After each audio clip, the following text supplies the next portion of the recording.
ওই হসপিটালটা ঠিক কোথায়? কোথায় মানে? মানে ওয়েস্ট বেঙ্গলের কোথায়? কোথায় আবার? ওই ডায়মন্ড হারবারের ওইদিকে কোথাও একটা হবে। তুমি মিথ্যে বলছো। আশ্চর্য, একটা হসপিটালের ব্যাপারে আমি মিথ্যে বলতে যাব কেন? বলবে কারণ ওই হসপিটালটা শুধু তোমার কল্পনায় আছে, তাই যখন যেখানে মনে হয় সেটা তখন সেখানে থাকে।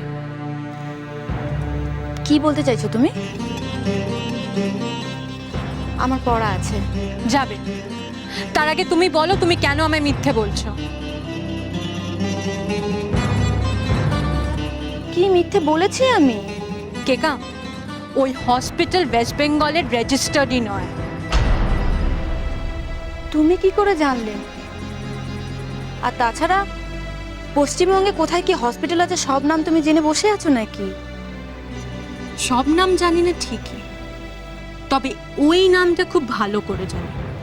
আর কেন জানি সেটা নিশ্চয়ই তুমি এতক্ষণে আন্দাজ করে ফেলেছো, তাই ওইভাবে হুট করে বাড়ি থেকে বেরিয়ে চলে এলে।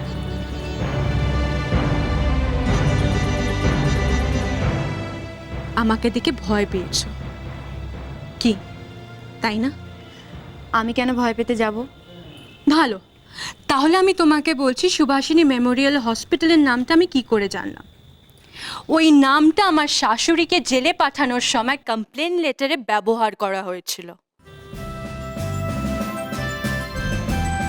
সেখানে এক সোনালী মিত্র অভিযোগ করেছিল ভবানী ঘোষ তার পুত্রবধূকে মেরে তাকে বাড়ি থেকে বার করে দিয়েছিলেন,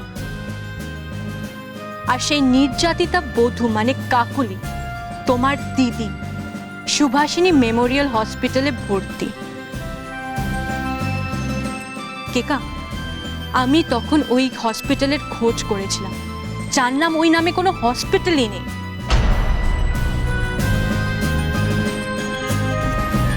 সে হবে হয়তো, তখন ছিল না, এখন আছে। আর তাছাড়া এই সমস্ত আমি কি জানি? আমি যাচ্ছি। না কেকা, তুমি কোথাও যাবে না, তোমার সঙ্গে আমার কথা এখনো শেষ হয়নি। কিন্তু আমার যে তোমার সঙ্গে আর কোনো কথা নেই। তোমার যা কথা বলার দিদি দীঘা থেকে ফিরলে ওর সঙ্গে বলো। দীঘা? বলছিলাম কি, আজকে যখন ওই নিশিতার বড় বৌমা সিনেমা দেখতে গেল না, তখন আমারও খুব ইচ্ছে করেছিল জানো, যে তুমি আর আমি মিলে সিনেমা দেখতে যাই। নেহাত ওই বড় বৌমা আর নিশিত গেল, তাই আর বলা হলো না। হ্যাঁ গো, হ্যাঁ বলছিলাম কি, ওরা সিনেমা না দেখে ফিরে এলো। আমাকে তো সেরকমই বললে। কেন, কোনো ঝগড়াঝাটি হয়নি তো আবার? হ্যাঁ না না, মুখখানা দেখে তো তেমন মনেই হলো না। আল্লাহ দিয়ে আটকানা হয়ে আবার তো বেরোলে, মা আসছি বলে বেরোলে। জানি নিকার দোকানে গেল। ভালো ভালো, ওরা দুজন মিলে সুখে শান্তিতে থাকুক, আনন্দে থাকুক, আর কি চাই বলো? সারাক্ষণ বউ আমার ছেলের সঙ্গে সেটে সেটে থাকুক, আর আমার ছেলের কাজকর্ম সব লাটে উঠুক। কেকা, আমি জানতাম এরকম কিছু একটা হবে। হসপিটালের নাম শুনে আমার কেমন একটা সন্দেহ হয়েছিল। দেখো, আমি তো তোমাকে সব সত্যি বললাম। দিদির জন্মদিন বলে জামাইবাবু দিদিকে নিয়ে দীঘা বেড়াতে গেছে। এবার আমাকে যেতে দাও প্লিজ। না, সব সত্যিটা তুমি এখনো বলনি কেকা। আর কোনো সত্যি নেই, আমাকে বিশ্বাস করো। কেকা, তুমি যখন বলতে না চাও তখন আমার আর কিছু বলার নেই, কিন্তু আমি ছাড়াও আরো অনেকে আছে যারা তোমার পেট থেকে সত্যিটা বের করে নিতে পারে। প্লিজ আমাকে যেতে দাও, আমাকে পড়তে যেতে হবে। তুমি সেখানেই যাবে যেখানে আমি তোমাকে নিয়ে যাব, আর কোথাও নয়। আমি এটা করতে চাইছিলাম না, কিন্তু তুমি যখন ভালো কথা শুনতেই চাও না, তখন থানায় নিয়ে যাওয়া ছাড়া আমার কাছে আর কোনো উপায় নেই। কেন থানায়? কেন?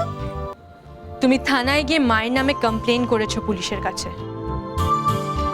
আর সেই কমপ্লেনের ভিত্তিতে পুলিশ মাকে অ্যারেস্ট করেছিল। আমি? সে তো সোনালী মিত্র নামে কে একজন করেছিল। দিদি দীঘায় বেড়াতে গেছে এটা আমি লুকিয়েছি ঠিক, কিন্তু এই সমস্ত থানায় যাওয়া, রিপোর্ট করা, এসব তুমি কি বলছো? আমি কিছুই বুঝতে পারছি না। তুমি ভুলে যেও না, আমি একজন পড়াশোনা করা শিক্ষিত মেয়ে। হ্যাঁ, দিদির মতো বোকা পেও না। যে তুমি যা বোঝাবে, ভয় দেখাবে, আমি ভয় পেয়ে যাব। কেকা, আমি জানি তুমি খুব চালাক, একটু বেশি চালাক। একটা প্রবাদ আছে জানো তো, অতি চালাকের গলায় দড়ি। তোমার ক্ষেত্রেও তাই হয়েছে। নিজের বুদ্ধির উপর ওভার কনফিডেন্স থেকে তুমি এমন একটা ভুল করে ফেললে যেটা আমাকে সত্যি অবধি পৌঁছে দিল। আর সেই চরম বোকামিটা হলো নিজের হাতের লেখায় কমপ্লেনটা করা। কেকা, পুলিশের শুধু কয়েক ঘন্টা লাগবে এটা প্রমাণ করতে যে ওটা তোমার হাতের লেখা। তুমি তো লয়ার স্টুডেন্ট, তুমি নিশ্চয়ই জানো যে পুলিশকে এভাবে বিভ্রান্ত করার জন্য কি ধরনের শাস্তি হয়। কি জানো তো? কেকা, তুমি ধরা পড়ে গেছো। এবার অন্তত সত্যিটা বলো, বলো সেদিনকে ঠিক কি কি হয়েছিল।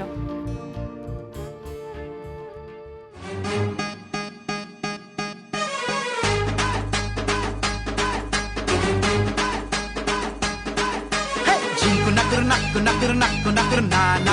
Jinku nakur nakur nakur na.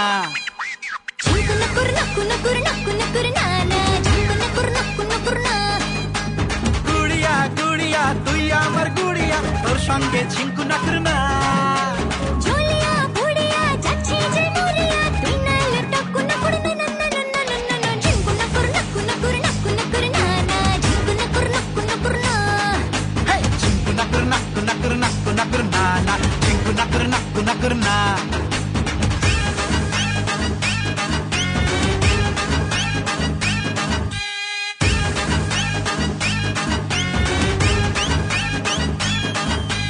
Happy happy दिल लाइफ महफिल पागलामी पे काटे दिन मन पुड़े जाए झोले पुड़े হয় লাগাবো আজ বড়লিন। ব্যাস, আমি যা জানতাম সব তোমাকে বলে দিলাম। এবার তোমার সব সত্যি জানা হয়ে গেছে তো? এটা আমার মা আর দিদির প্ল্যান ছিল।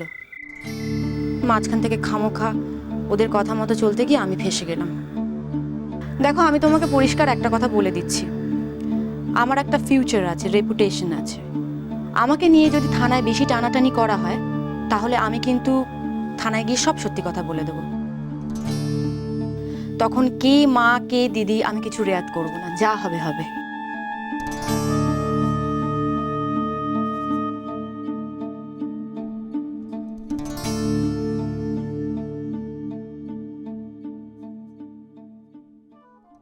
এবার এবার কি করব আমি?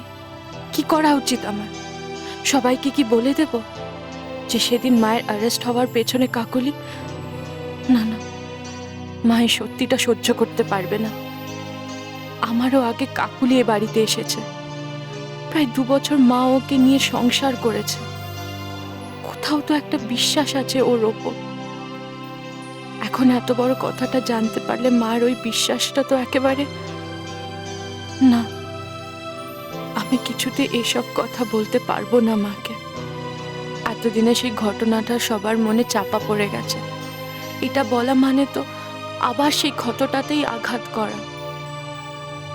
তাহলে চুপ করে থাকবো আমি? এত বড় সত্যিটা জেনেও চুপ করে থাকবো? তাহলে তো অন্যায়টাকে মেনে নেওয়া হবে, তাকে প্রশ্রয় দেওয়া হবে। বাবা, তুমি বলতে না অন্যায়কে কোনো অবস্থাতেই মানতে নেই, কিন্তু আজ তুমি থাকলে কি বলতে আমায়? আমার জায়গায় দাঁড়িয়ে আমার এখন কি করা উচিত? বলো না বাবা, বলো না, কি করব আমি এখন?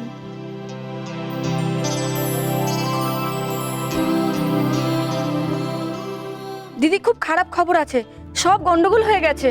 গোল গোল গন্ডগোল। কি আজে বাজে বকছিস? তোর সব মিথ্যে ধরা পড়ে গেছে। বিরাট একটা ঝামেলা হতে যাচ্ছে কিন্তু। নিশিত, তোমাকে অনেক কথা বলার আছে। বলো না কি হয়েছে। আমার খুব চিন্তা হচ্ছে উষসী।